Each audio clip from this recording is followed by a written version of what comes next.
হাসিনাকে ফেরাতে এখনও দিল্লির জবাব পায়নি ঢাকা, সময় লাগবে বলছে প্রেস উইং।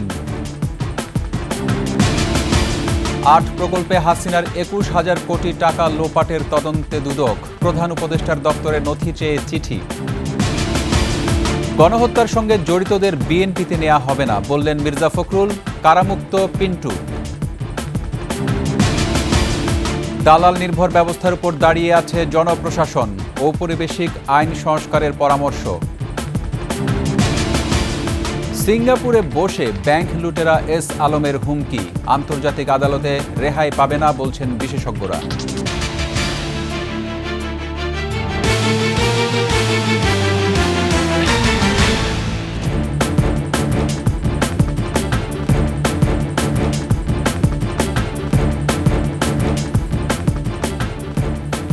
শুনছিলেন সংবাদ শিরোনাম। আমন্ত্রণ সন্ধ্যার ২১-এর সংবাদে, সাথে আছি রক্তিম ত্রিপুরা। দর্শক, ২১ টেলিভিশনের সংবাদ একই সাথে সরাসরি দেখতে পাবেন আমাদের ফেসবুক পেজ www.facebook.com/2124 অনলাইনে। এছাড়া সাবস্ক্রাইব করতে পারেন www.youtube.com/@21ETV চ্যানেলে। শেখ হাসিনাকে ফেরত চেয়ে ভারত সরকারকে পাঠানো চিঠির জবাব এখনও পাওয়া যায়নি। তবে এ বিষয়ে দিল্লিকে তাগিদ দেবে ঢাকা। পররাষ্ট্র মন্ত্রণালয়ের মুখপাত্র মোহাম্মদ রফিকুল আলম এ কথা জানিয়েছেন। এদিকে মিয়ানমার সীমান্ত দিয়ে অনুপ্রবেশ ঠেকাতে বাংলাদেশ সতর্ক অবস্থায় আছে বলে জানান তিনি। বিস্তারিত সিরাত আল মুস্তাকিমের রিপোর্টে। শেখ হাসিনাকে দেশে ফিরিয়ে আনতে সরকারি চ্যানেলে জবাব পাওয়ার অপেক্ষায় বাংলাদেশ। জবাব পেলে সে অনুযায়ী ব্যবস্থা নেবে অন্তর্বর্তী সরকার। মঙ্গলবার প্রেস ব্রিফিংয়ে এসব কথাই জানালেন পররাষ্ট্র মন্ত্রণালয়ের মুখপাত্র। আমরা একটা সময় পর্যন্ত নিশ্চয়ই দেখব, যে কোনো জিনিসের উত্তর দেওয়ার একটা স্বাভাবিক সময় আছে। যদি সেই সময়ের মধ্যে উত্তর না আসে তাহলে এটার আরেকটা তাগিদপত্র দেওয়া হবে, আবার জানানো হবে যে আমরা এটার জন্য উত্তর এক্সপেক্ট করছি। এদিকে ৮ ডিসেম্বর মিয়ানমারের ১৩টি শহর দখল করে নেয় আরাকান আর্মি। সেখানে এখনও চলছে সংঘাত। এখনও রাখাইনে আছে ৪ লাখের মতো রোহিঙ্গা। ১৭টির মধ্যে ১৩টি শহর আরাকান আর্মি নিয়ন্ত্রণে নিয়েছে। নতুন করে মিয়ানমার থেকে বাংলাদেশে অবৈধ অনুপ্রবেশের বিষয়ে বিভিন্ন দিক থেকে সংখ্যা করা হচ্ছে। নতুন করে বাংলাদেশে অনুপ্রবেশ ঠেকাতে বিজিবি সহ বাংলাদেশ সরকারের সংশ্লিষ্ট সকল সংস্থা এ বিষয়ে সর্বোচ্চ ও যথাযথ সতর্ক অবস্থানে রয়েছে। বাংলাদেশি পণ্যের জন্য বড় বাজার হতে পারে নিউজিল্যান্ড, তাই দেশটিতে দূতাবাস স্থাপনের সিদ্ধান্ত নিয়েছে অন্তর্বর্তী সরকার। মন্ত্রণালয়ের management and resources. Sirat Al Mustakim, ২১ television, Dhaka. Sheikh হাসিনাকে ফিরিয়ে এনে বিচারের মুখোমুখি করার প্রক্রিয়া বেশ সময় সাপেক্ষ হবে। তবে সরকার প্রক্রিয়াটি এরই মধ্যে শুরু করেছে। তার ও তার পরিবারের দুর্নীতির তদন্তও চলছে সমান তালে। মঙ্গলবার এক প্রেস ব্রিফিংয়ে এসব তথ্য জানিয়েছে প্রধান উপদেষ্টার প্রেস উইং। আরও জানাচ্ছেন মেহেদি হাসান। আগস্টের অভ্যুত্থানের পর পতিত স্বৈরাচার শেখ হাসিনা আছেন ভারতের আশ্রয়ে। দেশে তার বিরুদ্ধে এরই মধ্যে হত্যা, গুমসহ নানা অপরাধে হয়েছে অনেক মামলা। ভারতের সাথে বন্দি বিনিময় চুক্তি থাকায় তাকে সেখান থেকে ফিরিয়ে এনে বিচারের মুখোমুখি করার দাবি উঠেছে জোরে সোরে। অবশেষে সোমবার দিল্লিকে সেই আনুষ্ঠানিক চিঠি দিয়েছে সরকার। তবে ফেরত আনার প্রক্রিয়াটি সময় সাপেক্ষ হবে বলছে প্রধান উপদেষ্টার প্রেস উইং। লিগাল অনেক কিছুই আপনি খুব দ্রুত করতে পারেন না, তো আমরা যতটা দ্রুত সম্ভব, এটা বাংলাদেশের এক্সিস্টিং লিগাল প্রসেস যতটুকু সম্ভব আমরা সেই অনুযায়ী কাজ করছি। আমরা বারবার আপনাদেরকে বলেছি যে আমরা শেখ হাসিনার এক্সট্রাডিশন চাই, এবং সেই অনুযায়ী আপনি দেখেছেন কালকে আমাদের মাননীয় ফরেন অ্যাডভাইজারি বিষয়ে বলেছে। এদিকে শেখ হাসিনা ও তার পরিবারের দুর্নীতির বিষয়ে এরই মধ্যে সংক্ষিপ্ত ধারণা দিয়েছে দুদক। আসছে দিনগুলোতে এর বিস্তারিত জানা যাবে। আমাদের জাস্ট কাজগুলো শুরু হয়েছে, আরও ডিটেল কাজ তো আপনারা দেখতে পাবেন সামনে, এবং এটা নিয়ে আমাদের খুবই টপ প্রায়োরিটিতে এটা। আপনি জানেন উনি একটা চোরতন্ত্র এখানে জারি করেছিলেন, তো সেই চোরতন্ত্রে কারা কারা আসলে তার সাথে এই মহাচুরিতে জড়িত ছিল এটা বাংলাদেশের মানুষ জানতে চায়, এবং এটা জানানোটা আমাদের একটা নৈতিক দায়িত্ব। জুলাই আগস্ট বিপ্লবে নিহতদের মামলা যোগ হওয়ায় গেল ৩ মাসে হত্যা মামলার সংখ্যা বেশি মনে হচ্ছে। প্রকৃতপক্ষে এই 3 মাসে আইনশৃঙ্খলা পরিস্থিতির উন্নতি হয়েছে। 583 যেটা বলা হয়েছে, ইনফ্যাক্ট সেই মাসে আপনার খুনের মামলা, মানে ওই মাসেই খুন হয়েছে এরকম মামলা হয়েছিল 283টি, আর বাকি যে 300টা এটা হচ্ছে যে আপনি যে জুন জুলাই যেগুলো মার্ডার হয়েছে কিলিংয়ে, সেই মামলাগুলো আপনার সেপ্টেম্বরে এসছে। বিতর্কিত সাইবার সিকিউরিটি আইন বাতিলের পর মঙ্গলবার উপদেষ্টা পরিষদ সাইবার সুরক্ষা অধ্যাদেশ নীতিগত অনুমোদন দিয়েছে। মেহেদী হাসান, 21 টেলিভিশন, ঢাকা। শেখ হাসিনাকে ভারত থেকে ফেরাতে পারলে বিচার প্রক্রিয়া ভালোভাবে সম্পন্ন করা যাবে বলে মন্তব্য করেছেন চিফ প্রসিকিউটর তাজুল ইসলাম। এদিকে বাংলাদেশে প্রত্যর্পণের অনুরোধের বিরুদ্ধে শেখ হাসিনার তেমন কিছু করার নেই, তবে ভারত সরকার চাইলে চুক্তি অনুযায়ী ফেরত নাও দিতে পারে, জানিয়েছেন আইনজীবী ও মানবাধিকার কর্মী জ্যোতির্ময় বড়ুয়া। আর কূটনীতিকরা বলছেন চাইলে আইনের সহায়তা নিতে পারেন শেখ হাসিনা। আফসানা নীলার রিপোর্ট। বাংলাদেশে জুলাই আগস্টের ঘটনায় গণহত্যার মামলায় সাবেক প্রধানমন্ত্রী শেখ হাসিনা অন্যতম আসামি। মামলায় গত 17 অক্টোবর শেখ হাসিনার বিরুদ্ধে গ্রেপ্তারি পরোয়ানা জারি করে ট্রাইব্যুনাল। এরপর তাকে দেশে ফেরাতে শুরু হয় নানা আইনি পদক্ষেপ। গত 13 নভেম্বর শেখ হাসিনাকে গ্রেপ্তারে ইন্টারপোলের রেড নোটিশ জারির বিষয়ে পদক্ষেপ নিতে পুলিশ মহাপরিদর্শকের কাছে আবেদন করে প্রসিকিউশন। শেখ হাসিনাকে বাংলাদেশে ফেরত পাঠাতে নয়াদিল্লিকে ভার্বাল নোট দিয়েছে বাংলাদেশের অন্তর্বর্তী সরকার। শেখ হাসিনার প্রত্যর্পণ নিয়ে মঙ্গলবার দুপুরে সাংবাদিকদের প্রশ্নের জবাবে চিফ প্রসিকিউটর তাজুল ইসলাম জানান, শেখ হাসিনাকে ফেরাতে ভারতের সাথে বন্দি বিনিময় চুক্তি অনুযায়ী চিঠি দেওয়া হয়েছে। এটি বিচার প্রক্রিয়ার একটি অংশ। আমরা চাইব সরকার এই কাজের মাধ্যমে সফল হয়ে তাকে যদি আমাদের কাছে আনতে পারেন, তাহলে বিচারটা আরও ভালোভাবে করা সম্ভব হবে। সুতরাং রাষ্ট্র এবং আমরা আলাদা কোনো বিষয় না। আইনজীবী ও মানবাধিকার কর্মী জ্যোতির্ময় বড়ুয়া জানিয়েছেন, বাংলাদেশের প্রত্যর্পণের অনুরোধের বিরুদ্ধে হাসিনার তেমন কিছু করার নেই। ভারতের কাছে এখন শেখ হাসিনাকে যেভাবে ফেরত চাওয়া হয়েছে, আমার মনে হয় যে এটা বন্দি বিনিময় চুক্তির অধীনে পড়ে, কিন্তু সেখানে একটি বিষয় আছে যে তাকে যদি ইলিগালি পারসিকিউশন করা হয় তাহলে সেক্ষেত্রে ফেরত দিতে না পারার সিদ্ধান্ত নেওয়ার একটা অপশানও সেই বন্দি বিনিময় চুক্তির মধ্যে কিন্তু আছে। আর যে কোনো ধরনের আইনের সহায়তা শেখ হাসিনা নিতে পারেন বলে জানালেন এই কূটনীতিক। উনি শ্রেষ্ঠ লয়ার নিয়ে আসুক, উনি আনতেই পারেন। উনি বিচারের সম্মুখীন হবেন না, কারণ উনি জানেন উনি কি করেছেন। হ্যাঁ, উনি হয়তো নিজেকে মনে করতে পারেন উনি আইনের ঊর্ধ্বে, কারণ একজন সাইকোপ্যাথিক পার্সন হিসেবে এটা মনে করা খুবই স্বাভাবিক। বাংলাদেশে নিযুক্ত ভারতের সাবেক হাই কমিশনার মহেশ সাজদেব জানিয়েছেন, সাবেক প্রধানমন্ত্রী শেখ হাসিনা বাংলাদেশ সরকারের প্রত্যর্পণ অনুরোধের বিরুদ্ধে আদালতে যেতে পারেন। আফসানা নীলা, 21 টেলিভিশন, ঢাকা। শেখ হাসিনাকে ফেরত চেয়ে ঢাকার চিঠি ভারত সরকার ফেলে দিয়েছে বলে মন্তব্য করেছেন পশ্চিমবঙ্গের বিজেপি নেতা ও বিধানসভায় বিরোধী দলীয় নেতা শুভেন্দু অধিকারী। সাংবাদিকদের প্রশ্নের উত্তরে শুভেন্দু অন্তর্বর্তী সরকারের উপদেষ্টা মাহফুজ আলমের জন্য কঠিন সময় অপেক্ষা করছে বলেও হুঁশিয়ারি দেন। কাজ নেই তো খই ভাজ। আমার মনে হয় ভারত সরকার ওই চিঠিটা ডাস্টবিনে ফেলে দিয়েছে, কারণ ভারতবর্ষের ইতিহাস জানে না এই নাবালক উপদেষ্টারা। এই সুৎখোর মোল্লা ইউনুস এ জানে না ইতিহাস। ভারতবর্ষ শেখ মুজিবকে শেল্টার দিয়েছে। ভারতবর্ষ এর আগে মুজিব সাহেবের পুরো পরিবারকে শেল্টার দিয়েছে। ভারতবর্ষ, এরা তো পাতি, চীনের মতো শক্তিশালী দেশ, তার রক্তচক্ষুকে ভারতবর্ষ ভয় করেনি। গুরুদেব দলাই লামাকে ভারতবর্ষ শেল্টার দিয়েছে। আওয়ামী লীগ সরকারের সময় বিশেষ অগ্রাধিকারের 8 প্রকল্পে সাবেক প্রধানমন্ত্রী শেখ হাসিনা সহ অন্যদের বিরুদ্ধে দুর্নীতির অভিযোগ অনুসন্ধানে নথি চেয়ে প্রধান উপদেষ্টার দপ্তরে চিঠি পাঠিয়েছে দুর্নীতি দমন কমিশন দুদক। মঙ্গলবার এসব প্রকল্পের তথ্য চেয়ে চিঠি পাঠানো হয়। এসব অগ্রাধিকারের এ প্রকল্পগুলোতে 21,000 কোটি টাকা লোপাটের অভিযোগ রয়েছে। বিস্তারিত জানাচ্ছেন মানিক শিকদার। বিশেষ অগ্রাধিকারের 8 প্রকল্পের মধ্যে আছে মিরসরাই অর্থনৈতিক অঞ্চল, খুরুশকুল বিশেষ আশ্রয়ন প্রকল্প 2, মিরসরাই ব্যবসা অর্থনৈতিক অঞ্চল প্রথম পর্যায়, বঙ্গবন্ধু শেখ মুজিব শিল্পনগরের পানি শোধনাগার ও গভীর নলকূপ স্থাপন, বঙ্গবন্ধু শেখ মুজিব শিল্পনগরে 2টি মডার্ন ফায়ার স্টেশন স্থাপন, মিরসরাইয়ে ভারতীয় অর্থনৈতিক অঞ্চল স্থাপন ও বঙ্গবন্ধু শেখ মুজিব শিল্পনগর উন্নয়ন প্রকল্প। প্রধান উপদেষ্টা দপ্তরে পাঠানো চিঠিতে এসব প্রকল্পের প্রস্তাব, প্রাক্কলন, বাজেট অনুমোদন, বরাদ্দ, অর্থ ছাড়করণ, ব্যয়, অর্থের পরিমাণ ও এই সংক্রান্ত যাবতীয় নথি এবং এসব প্রকল্প নিয়ে কোনো তদন্ত হয়ে থাকলে সেই তদন্ত প্রতিবেদনের সারসংক্ষেপের কপি চেয়েছে দুদক। অনুসন্ধান দলের সদস্যরা দালিলিক প্রমাণাদি সংগ্রহের জন্য বিভিন্ন দপ্তরে পত্র লিখছেন, এটা তাদের অনুসন্ধান কাজের অংশ।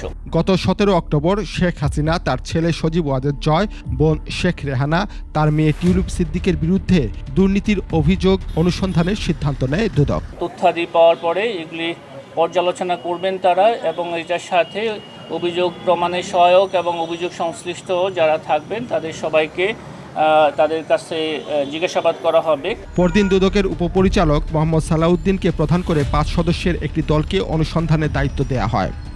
এ দল আওয়ামী লীগ সরকারের বিশেষ অগ্রাধিকারের 8 প্রকল্পে শেখ হাসিনা সহ অন্যান্যদের বিরুদ্ধে ওঠা 21,000 কোটি টাকার দুর্নীতির অভিযোগ অনুসন্ধান করবে। একই দল অনুসন্ধান করবে রূপপুর পারমাণবিক বিদ্যুৎ কেন্দ্র প্রকল্পের 59,000 কোটি টাকার দুর্নীতির অভিযোগ। মানিক শিকদার, 21 টেলিভিশন, ঢাকা। যারা গণহত্যার সঙ্গে জড়িত ছিল তাদের বিএনপিতে জায়গা হবে না বলে সাফ জানিয়েছেন দলটির মহাসচিব মির্জা ফখরুল ইসলাম আলমগীর। দুর্নীতি ও ফ্যাসিবাদ থেকে উত্তরণের উপায় গণতন্ত্র প্রতিষ্ঠা বলেও মন্তব্য করেন তিনি। ঠাকুরগাঁও প্রতিনিধি SM জসিমউদ্দিনের তথ্যচিত্রে ডেস্ক রিপোর্ট। দুপুরে ঠাকুরগাঁও প্রেস ক্লাবে বিএনপি মহাসচিব মির্জা ফখরুল ইসলাম আলমগীরের পক্ষ থেকে শীতার্তদের মাঝে শীতবস্ত্র বিতরণ করা হয়। পরে তিনি বলেন, জনগণের নির্বাচিত পার্লামেন্ট দিয়ে দেশ পরিচালনার বিকল্প নেই। দুর্নীতি আর ফ্যাসিবাদ থেকে মুক্তির উপায় জনগণের শাসন প্রতিষ্ঠা। দুর্নীতি ফ্যাসিবাদ থেকে উত্তরণ করতে একটি গণতন্ত্রকে প্রতিষ্ঠিত করা, রেস্টোরেশন অফ ডেমোক্রেসি, জনগণের যে শাসন সেই শাসনকে স্থাপিত করতে হবে। বিএনপিতে আওয়ামী লীগের লোকজনদের যোগদানের বিষয়ে সাংবাদিকরা প্রশ্ন করলে তিনি বলেন, যারা সন্ত্রাসী ও গণহত্যার সাথে জড়িত তাদের কাউকেই বিএনপিতে নেওয়া হবে না। জামিল সাহেব বলেছেন আমরা এই মুহূর্তে যারা সন্ত্রাসী, যারা গণহত্যার সঙ্গে জড়িত হয়েছিল, যারা হত্যা করেছে, দুর্নীতির সঙ্গে জড়িত, তাদের কাউকেই বিএনপিতে নেওয়া হবে। সকল প্রতিষ্ঠানে গণতন্ত্র প্রতিষ্ঠা করা গেলে দুর্নীতি ও ফ্যাসিবাদ থেকে রক্ষা পাওয়া যাবে বলেও মনে করেন বিএনপির মহাসচিব। অন্য কোনো উপায় আছে বলে আমার জানা নেই। সমর ইসলাম, desk report, 21 television.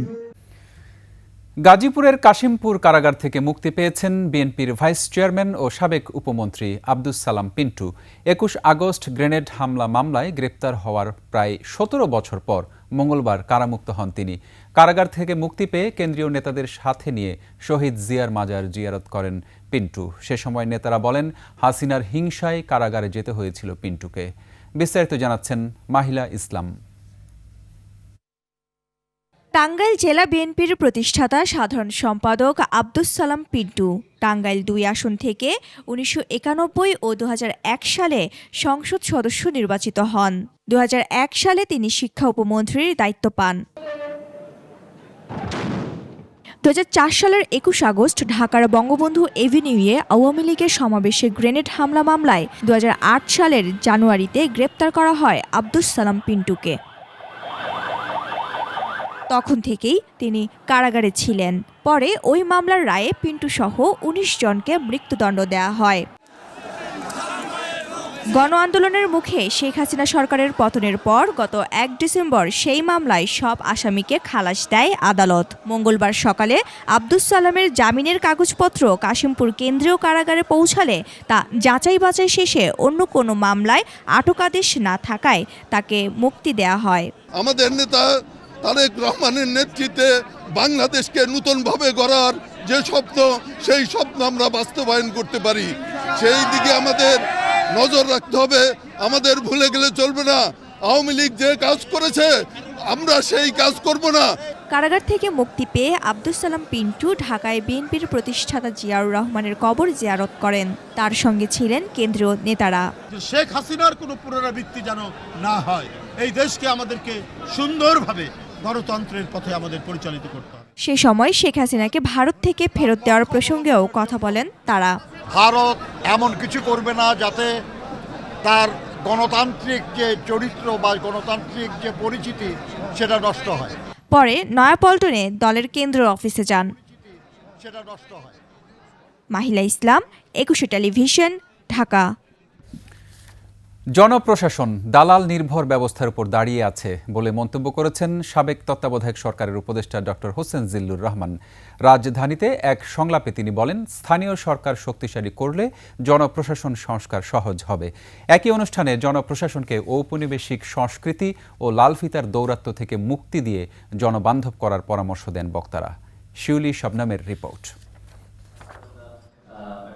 Centre for governance studies CGS এর উদ্যোগে জনপ্রশাসন নিয়ে গণতান্ত্রিক পুনর্গঠনের জন্য এই সংলাপ।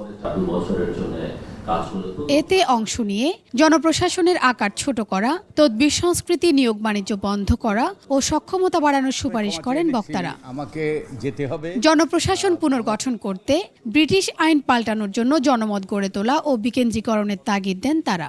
আমলাতন্ত্রের কাছে যে জবাবদিহিতা, এটা আসলে এই প্যারাডাইম শিফটটা যদি আমরা করতে চাই, সেইতে এটা কালচার, এটা একদিনে হবে না। বাংলাদেশের যে প্রয়োজন, সেই প্রয়োজনে কিন্তু এটাকে তৈরি করে নাই বলে আমরা টুডে উই আর সাফারিং। রাজনৈতিক হস্তক্ষেপ দূর করে জনপ্রশাসনকে জবাবদিহির আওতায় আনার সুপারিশ বিশিষ্টজনদের। গভর্নমেন্টকে ব্যবসা থেকে বেরিয়ে আসতে হবে।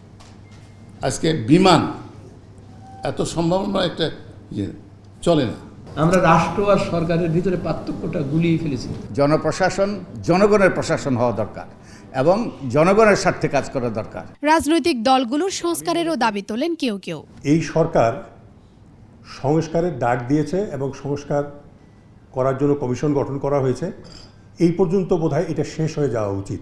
তবে সংস্কারের নামে অহেতুক সময় নষ্ট করলে অন্তর্বর্তী সরকার 111-এর সরকারের মতো ব্যর্থ হতে পারে বলে আশঙ্কা প্রকাশ করেন কেউ কেউ। সংস্কারের নামে অযথা সময় নষ্ট করবেন না, এরপরে কিন্তু রাজপথ উত্তপ্ত হতে শুরু করবে। নির্বাচিত সরকারের বাইরে রিফর্ম করতে গেলে আজকেও কিন্তু এখানে অনেকবার 111-এর সরকারের এক্সাম্পল এসছে। তারাও কিন্তু মন্দ চায় নাই, তারাও কিন্তু ভালো কাজগুলোই করতে চেয়েছিল, করতে পেরেছিল কতখানি সেটা গত 16 বছরের ইতিহাস পরিষ্কার করে বলে দেয়। জনপ্রশাসনকে শক্তিশালী করতে কাঠামোগত সংস্কার ও জবাবদিহিতা নিশ্চিতের তাগিদ দেন অর্থনীতিবিদ ডক্টর হোসেন জিল্লুর রহমান। বড় ফাইল মুভ করেন অথবা হসপিটালে অ্যাডমিশন নিতে হবে, এখানে ব্রোকার একটা বাস্তবতা, কিন্তু একটা বড় ধরনের বাস্তবতা। এটার মূলে একটা আঘাত হানাটা খুবই জরুরি। পাশাপাশি জনপ্রশাসনকে প্রভাবমুক্ত রাখতে রাজনৈতিক দলগুলোর ভূমিকাও জরুরি বলে মত তাঁর। শিউলি শবনম, 21 টেলিভিশন, ঢাকা। চট্টগ্রামে এস আলম গ্রুপের 6টি কারখানা বন্ধ ঘোষণা করা হয়েছে। দুপুরে কারখানা বন্ধের নোটিশ টাঙানো দেখে বিক্ষোভ করেন শ্রমিকেরা। মানব সম্পদ ও প্রশাসনের প্রধান মোহাম্মদ বোরহানুদ্দিনের সই করা নোটিশে বলা হয়, কর্তৃপক্ষের নির্দেশ ক্রমে অনিবার্য কারণবশত বুধবার থেকে পরবর্তী নির্দেশ না দেওয়া পর্যন্ত কারখানাগুলো বন্ধ থাকবে। তবে কারখানার নিরাপত্তা, সরবরাহ ও জরুরি বিভাগ খোলা থাকবে। বন্ধ ঘোষণা করা এই 6টি কারখানা হলো S Alam refined sugar industries, S Alam power plant limited, S Alam cold rolled steels limited, S Alam cold roll steels limited নফ, S Alam power generation limited ও infinity C R strips industries limited. এর মধ্যে 2টি চট্টগ্রামের কর্ণফুলী উপজেলার কালারপুল, 3টি ইছানগর ও 1টি বাঁশখালীতে অবস্থিত। এই 6 কারখানায় অন্তত 12,000 শ্রমিক কর্মচারী কাজ করতেন। বিদেশে বসেই বাংলাদেশের অন্তর্বর্তী সরকারকে নানাভাবে হুমকি দিয়ে যাচ্ছেন বিতর্কিত ব্যবসায়ী সাইফুল আলম মাসুদ ওরফে এস আলম। বিগত আওয়ামী লীগ সরকারের আমলে বাংলাদেশের ব্যাংক খাতে লুটপাট ও দুর্নীতির মূল হোতা এস আলমের বিরুদ্ধে অন্তর্বর্তী সরকার অনুসন্ধান শুরু করায় তিনি আন্তর্জাতিক সালিসিতে যাওয়ার হুঁশিয়ারি দিয়েছেন। সংশ্লিষ্টরা বলছেন, আন্তর্জাতিক আদালতে গেলেও দুর্নীতিবাজ কেউই রেহাই পাবে না। বিস্তারিত সঞ্জয় অধিকারীর রিপোর্টে। দেশের ব্যাংক খাত ধ্বংসের অন্যতম হোতা হাসিনা সরকারের ঘনিষ্ঠ বিতর্কিত ব্যবসায়ী সাইফুল আলম মাসুদ বা এস আলম হাসিনার শাসনামলে প্রভাবশালী এই লুটেরা গোয়েন্দা সংস্থার সহযোগিতায় ব্যাংক খাত থেকে 1,20,000 কোটি টাকা দেশের বাইরে পাচার করেছেন, যা আন্তর্জাতিক মানদণ্ডে ব্যাংক ডাকাতির সবচেয়ে বড় ঘটনা। এর মধ্যে সরকারের একাধিক সংস্থা এস আলমের দুর্নীতির অনুসন্ধান শুরু করেছে। এর পরিপ্রেক্ষিতে দেশের বাইরে থেকেই অন্তর্বর্তী সরকারকে নানাভাবে হুমকি দিয়ে যাচ্ছেন তিনি। সম্পদ ও বিনিয়োগ নিয়ে বিরোধ নিষ্পত্তিতে অন্তর্বর্তী সরকারকে 6 মাসের সময় বেঁধে দিয়ে হুঁশিয়ারি দিয়েছেন এই সময়ের মধ্যে বিষয়টির সমাধান না হলে আন্তর্জাতিক সালিসিতে যাবেন। কোনো রকমের আরবিট্রেশনের উনি এসালমের পক্ষ থেকে যদি কোনো কিছু দাখিল করা হয় সেক্ষেত্রে স্টেট কন্টেস্ট করবে। স্টেটের তো কন্টেস্ট করার সুযোগ আছেই, তারা তাদের আর্গুমেন্টগুলো সেখানে তুলবে। এখন সেখানে কোন স্টেট আছে, কোন পরিপ্রেক্ষিতে আসলে আরবিট্রেশনটাই যাবে, সেই বিষয়গুলো তখন দেখে স্টেটের তরফ থেকে কন্টেস্ট করার বা ডিফেন্ড করার সুযোগটা সেখানে থাকবে। বিশ্লেষকেরা বলছেন এস আলমের মতো রাঘব বোয়ালদের বিচারের আওতায় আনতে সরকারের জোর প্রস্তুতি থাকা দরকার। তথ্য প্রমাণ নিয়ে যদি আইনি প্রক্রিয়া চালানো যায় তাহলে এইটা নিয়ে খুব অসুবিধা হওয়ার কথা নয়, কারণ যে অনিয়মগুলো হয়েছে এটা আমরা অনেক দিন ধরে শুনছি এবং অনেক ধরনের দালিলিক প্রমাণের ভিতরে প্রকাশও পেয়েছে। যদি তারা দোষী হন সেটা দালিলিক প্রমাণ লাগবে এবং সেটার জন্য আদালতে যদি আলোচনার ভিতরে যায়, সেটা দেশের ভিতরে হোক দেশের বাইরে হোক, সেটা মোকাবেলার জন্য তো সরকারের অবশ্যই প্রস্তুত থাকতে হবে। সরকারের বিরুদ্ধে এস আলমের অভিযোগ অমূলক জানিয়ে বিশ্লেষকেরা বলেন তাকে বাংলাদেশে বিচারের মুখোমুখি হতেই হবে। সঞ্জয় অধিকারী, একুশে টেলিভিশন, ঢাকা। নিচ্ছি সংবাদ বিরতি, ফিরে এসে অন্যান্য সংবাদের সঙ্গে আরও যা থাকছে। বড়দিনে নেই নিরাপত্তা ঝুঁকি, তারকা হোটেলে বর্ণিল সাজ। সিডিএতে সিন্ডিকেট, বিধিমালা লঙ্ঘন করে নকশা অনুমোদন, হাতিয়ে নিচ্ছে লাখ লাখ টাকা। আমন্ত্রণ আবারও সন্ধ্যার 21 সংবাদে। বড়দিনে রাজধানীতে নেই কোনো নিরাপত্তা ঝুঁকি, নেওয়া হয়েছে নিশ্ছিদ্র নিরাপত্তা ব্যবস্থা। এদিকে দিনটি ঘিরে প্রস্তুত রাজধানীর সকল গির্জা। এ উপলক্ষে রাজধানীর তারকা হোটেলগুলো সেজেছে বর্ণিল সাজে। মাহতাব মিনহাজ জানাচ্ছেন বিস্তারিত।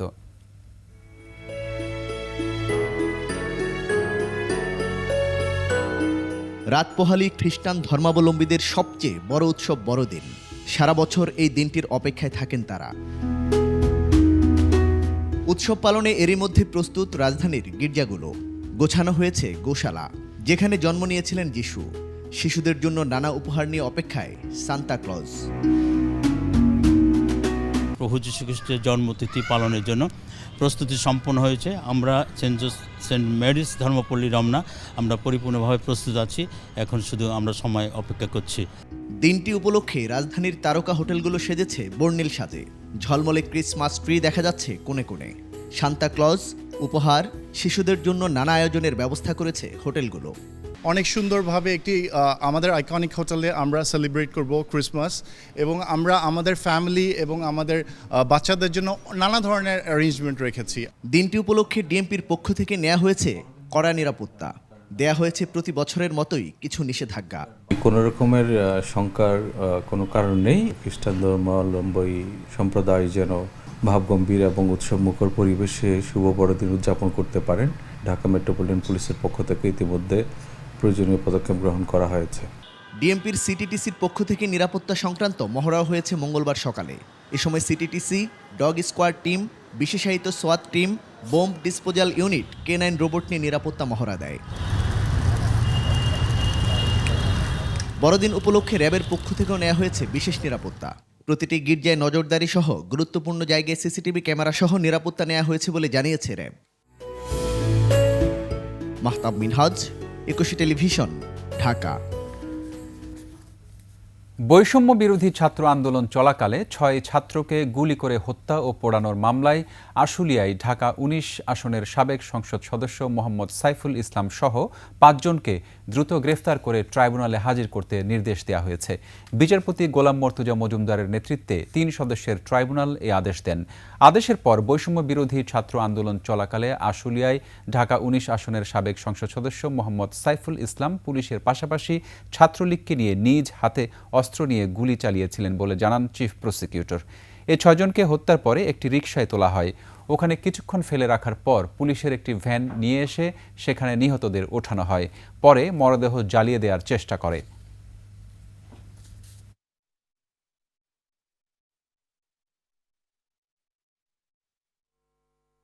এই ঘটনার সময়ে গুলিবর্ষণের সাথে ঢাকা 19 আসনের সেই সময়ের যে এমপি ছিল সাইফুল ইসলাম, সে নিজ হাতে অস্ত্র নিয়ে গুলিবর্ষণ করেছে পুলিশের পাশাপাশি ছাত্রলীগকে নিয়ে। তিনি সহ এই লাশ পোড়ানোর ঘটনার সাথে সেই সময় কর্মরত 4 জন পুলিশ অফিসারকে আমরা শনাক্ত করেছি। এই 4 জন আর সাইফুল ইসলাম ঢাকা 19-এর এমপি সেই সময়ের, তার বিরুদ্ধে আমরা গ্রেপ্তারি পরোয়ানা জারির জন্য আবেদন করেছিলাম। আদালত গ্রেপ্তারি পরোয়ানা জারি করেছেন আজকে, বলেছেন ইমিডিয়েটলি তাদেরকে অ্যারেস্ট করে আদালতে সোপর্দ করার জন্য। কুমিল্লার 14 গ্রামে বীর মুক্তিযোদ্ধা আব্দুল হাই কানুর উপর সন্ত্রাসী হামলার ঘটনায় 5 জনকে আটক করেছে পুলিশ। এদিকে ঘটনার প্রতিবাদ ও তদন্তের মাধ্যমে দোষীদের শাস্তির দাবিতে মানববন্ধন হয়েছে। সকালে ঢাকা চট্টগ্রাম মহাসড়কের উপজেলা দোয়েল চত্বরের সামনে মানববন্ধন করে স্থানীয় মুক্তিযোদ্ধা ও সাধারণ মানুষ। এ সময় মুক্তিযোদ্ধা কমান্ড কাউন্সিলের জেলা ডেপুটি কমান্ডার বাবু শৈলবতী নন্দন চৌধুরী, মুক্তিযোদ্ধা কমান্ড কাউন্সিল 14 গ্রাম উপজেলার সাবেক কমান্ডার বাবু প্রমোদ রঞ্জন চক্রবর্তী, সাবেক কমান্ডার আবুল হাশেম সহ অন্যান্য মুক্তিযোদ্ধারা বক্তব্য রাখেন। মানববন্ধন থেকে বক্তারা অপরাধীদের দৃষ্টান্তমূলক শাস্তির দাবি করেন।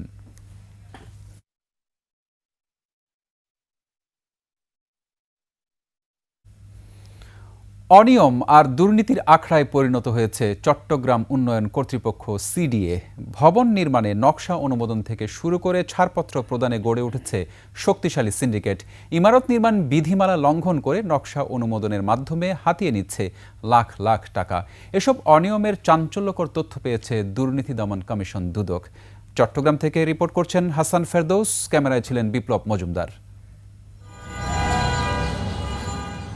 পরিবেশ অধিদপ্তরের ছাড়পত্র ছাড়া চট্টগ্রাম মহানগরীর জামাল খান এলাকার হেমশিল লেনে শতবর্ষী পুকুর ভরাট করে নির্মাণ করা হচ্ছিল বহুতল ভবন। ভবন নির্মাণের স্থান পরিদর্শন না করে ছাড়পত্র প্রদান এবং বহুতল ভবনের নকশা অনুমোদনের মাধ্যমে বিপুল পরিমাণ অর্থ হাতিয়ে নেওয়ার অভিযোগ উঠেছে সিডিএর অথরাইজেশন বিভাগের বিরুদ্ধে। অভিযোগ পেয়ে তদন্তে নেমেছে দুর্নীতি দমন কমিশন দুদক। শুধু জামাল খান এলাকায় নয়, নগরীর অধিকাংশ এলাকায় ঘটছে এমন ঘটনা। আওয়ামী লীগ আমলে রাজনৈতিক বিবেচনায় নিয়োগ পাওয়া সিডিএর সাবেক চেয়ারম্যান আব্দুস সালামের বিরুদ্ধে একই অভিযোগ। ইমারত নির্মাণ বিধিমালা লঙ্ঘন করে আবাসিক এলাকায় গড়ে তুলেছেন বাণিজ্যিক ভবন। আমি যেটা দেখছি, দুর্নীতি আসলে টপ থেকে একদম বটম লেভেল পর্যন্ত, not only in CDA, in every organisation এটা দুর্নীতি ছেয়ে গেছে। তারপরও আস্তে আস্তে আস্তে করে এগুলোকে আমরা পরিষ্কার করছি। এদিকে সিডিএর নকশা জালিয়াতি সহ বিভিন্ন অনিয়মের অভিযোগে দুদক অভিযান চালানোর পর বেরিয়ে আসে চাঞ্চল্যকর তথ্য। সিডিএর একটি সংঘবদ্ধ চক্র জালিয়াতির সাথে জড়িত বলে জানিয়েছে দুদক। সিডিএর যে তার দায়িত্ব সংশ্লিষ্ট ডিপার্টমেন্ট, তারা তাদের দায়িত্ব যথাযথ পালন না করে মিথ্যা তথ্যের ভিত্তিতে, মিথ্যা প্রতিবেদনের ভিত্তিতে তারা প্ল্যানটা অনুমোদন করেছে এবং ল্যান্ড ইউজিং সার্টিফিকেট প্রদান করেছে। অনিয়মের কথা স্বীকার করে সিডিএর চেয়ারম্যান বলছেন, দুর্নীতি রোধে সিডিএকে ঢেলে সাজানোর কাজ চলছে।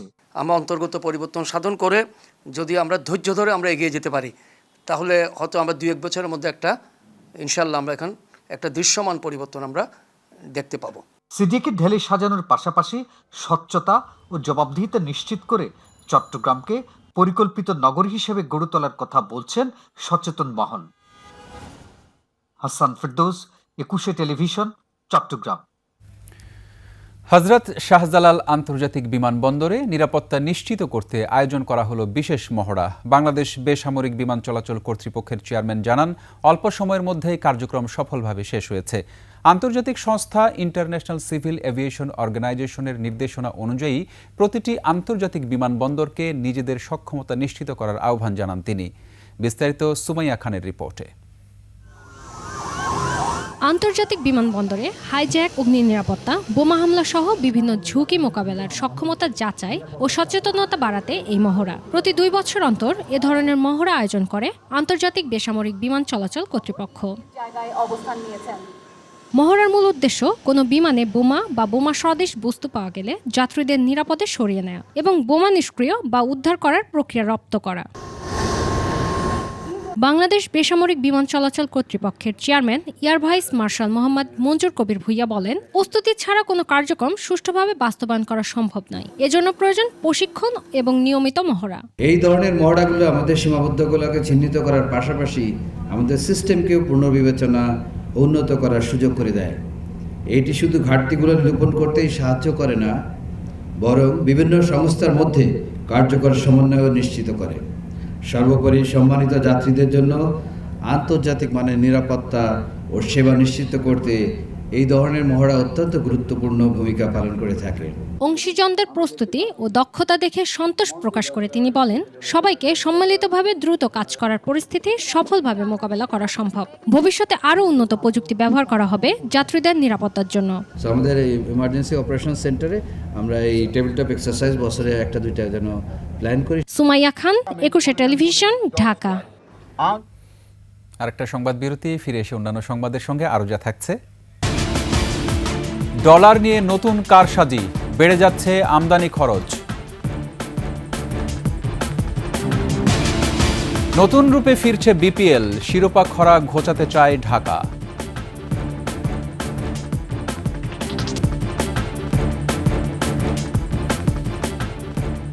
আমন্ত্রণ আবারও সন্ধ্যার 21 সংবাদে। এবার আভিভা ফিন্যান্স লিমিটেড বাণিজ্য সংবাদ।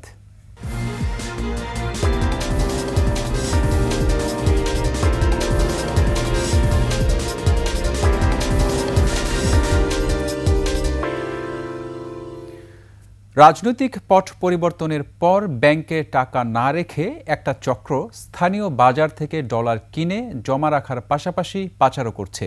কিছু ব্যাংকের এলসির বাইরে ডলার নিয়ে ব্যবসা করারও অভিযোগ রয়েছে। এতে ডলারের দামের সাথে সাথে বেড়ে যাচ্ছে আমদানি খরচও। আর ডলার পেতে হিমশিম খাচ্ছেন সাধারণ ক্রেতারা। মানি মার্কেটকে কঠোর নজরদারিতে আনার তাগিদ দিয়েছেন বিশেষজ্ঞরা। তহিদুর রহমানের রিপোর্ট।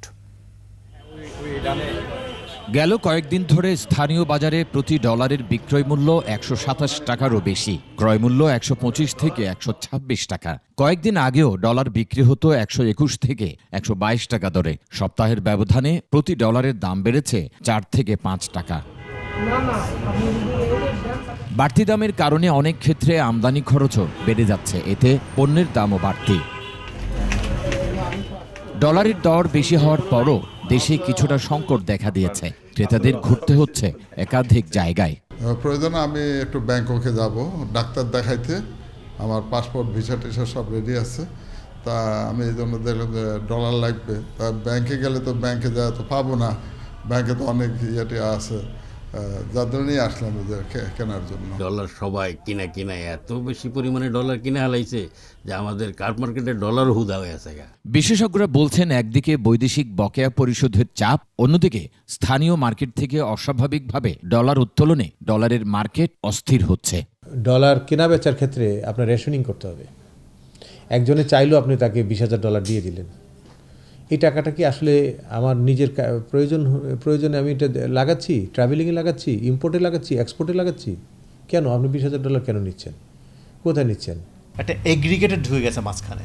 ওরা করে কি, এই সমস্ত এক্সচেঞ্জ হাউস থেকে ডলারগুলোকে প্রকিউর করে at a different rate, and ওটা তখন এসে ওরা একটা অ্যাভারেজ করে মার্ক আপ করে আর আমাদের কাছে বিক্রি করে। যে আপনি যত লেয়ার বাড়াবেন তত কিন্তু আপনার খরচ বাড়তেই থাকে। এই অবস্থায় রিজার্ভ বাড়ানো সহ প্রকৃত সমস্যার সমাধানে কেন্দ্রীয় ব্যাংক সহ সংশ্লিষ্টদের প্রতি আহ্বান জানান তারা।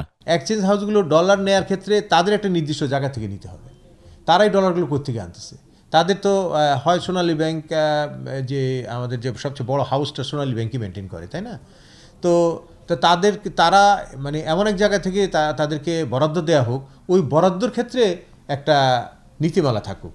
এদিকে ডলারের রেট নিয়ন্ত্রণে ক্রয় বিক্রয়ের পার্থক্য কমিয়ে আনার তাগিদ দিয়েছেন পোশাক খাত সংশ্লিষ্টরা। আমরা বাংলাদেশ ব্যাংককে অনুরোধ করব যে তারা যেন এটা স্ট্রিক্টলি কন্ট্রোল করার ব্যবস্থা নেয়, যে কোনো অবস্থাতে বাইং এবং সেলিং এর মধ্যে 1 টাকার বেশি ডিফারেন্স না থাকে। আমদানিকারকদের চেয়ে সাধারণ ব্যবসায়ীরা আরও সংকটে পড়তে পারে বলে আশঙ্কা তাদের। তৌহিদুর রহমান, 21 টেলিভিশন, ঢাকা। শেষ করছি সন্ধ্যার 21 সংবাদ। যাবার আগে সংবাদ শিরোনামগুলো আরও একবার। হাসিনাকে ফেরাতে এখনও দিল্লির জবাব পায়নি ঢাকা, সময় লাগবে বলছে প্রেস উইং।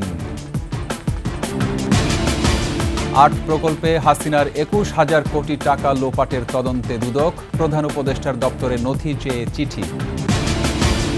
গণহত্যার সঙ্গে জড়িতদের বিএনপিতে নেওয়া হবে না বললেন মির্জা ফখরুল, কারামুক্ত পিন্টু। দালাল নির্ভর ব্যবস্থার উপর দাঁড়িয়ে আছে জনপ্রশাসন, ঔপনিবেশিক আইন সংস্কারের পরামর্শ। সিঙ্গাপুরে বসে ব্যাংক লুটেরা এস আলমের হুমকি, আন্তর্জাতিক আদালতে রেহাই পাবে না বলছেন বিশেষজ্ঞরা।